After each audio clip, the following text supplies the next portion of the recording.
Well, that was a great overview of sustainability, and now I'd like to begin our discussion with our experts.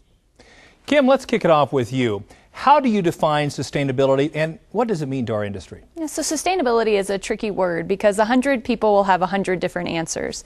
Beef has defined sustainability as being larger than the traditional sustainability definition of just carbon footprint or greenhouse gas emissions.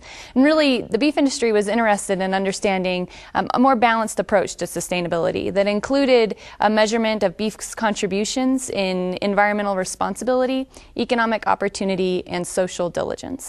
And Bo, tell us, what is the beef industry sustainability assessment, and why is it so important in your opinion? Well, it's so important to us because we know that our global population is growing by leaps and bounds, and we're hearing that by 2050 we need to produce 70% more food than we do today. We believe if we're going to meet that challenge, it's very important for beef to be at the table. We have to be part of that equation. So that's one of the reasons we're doing this assessment study. We're looking all the way, looking at each step of the way as we go from the cow-calf guy all the way to the consumer, so that we can look at the inputs and the outputs there, so that when the study is completely finished, we can go back and see where we can increase our efficiencies along that chain. The other thing people need to understand is this study, as you mentioned earlier, this is the largest sustainability study ever done. We're setting new standards for sustainability, and why that's important to us is that with us being in the global market, we need to be setting those standards. We need to be at the table. We need to be part of that discussion. And we believe with this study, with us setting the new standards for sustainability work, that we will be able to lead that discussion, which is important for our U.S. producers. Now, this assessment, as I understand, was funded by the Beef Checkoff. And Scott, maybe tell us a little bit more about why the Checkoff chose to invest its resources in this assessment. Well, you know, for years the cattle industry has faced a lot of scrutiny. And we've been hearing we need to be more sustainable. You need to be greener. We in the cattle producers have always felt like we have been very good caretakers of the land and the water and the cattle we work with. But we've been viewed as biased because we are producers.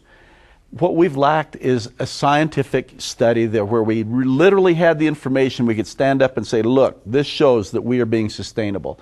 Since this affects all cattle producers, irregardless of what sector of the cattle raising business they're in, and because all cattle producers pay the checkoff, we thought it entirely appropriate that the checkoff be used as the funding mechanism to conduct this study, because it will benefit all of us and it will help reassure our consumers.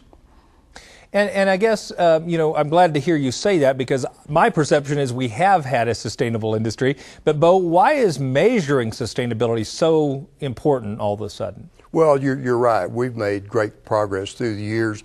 The issue is that our consumers and our customers today are more demanding than ever. They're asking for more transparency. We will know how you produce our food, but they're also asking us the question, how sustainable is your industry? And so what we need to do is that we do not have the data. We did not have the data. We did not have the database. And so that's another thing that's associated with this particular project. We now have the database, so we can respond with accurate data to not only the consumers, but also to the greatest critics that we have. We have the data to defend what we're saying. And Kim, maybe give us some insight. There seems to be a lot of variables here that factor into overall industry sustainability. How is it even scientifically possible to measure all those variables? Right. So we use what's called a life cycle assessment to measure sustainability. And in its simplest definition, it's just really an accounting system of all inputs and outputs.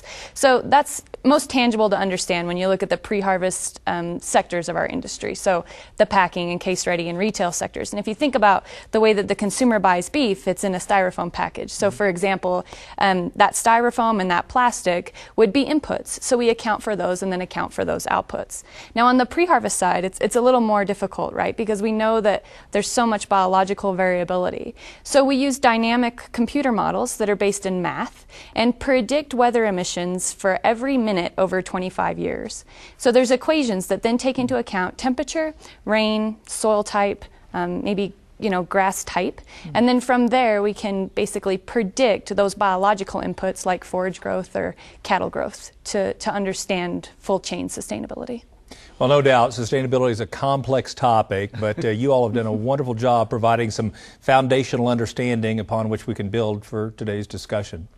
Ahead on this special edition of NCBA's Cattleman to Cattleman, experts from the pre-harvest and post-harvest side of the beef industry discuss what it means to be sustainable and the importance of sustainability in feeding a growing global population. Stay with us. We'll be right back.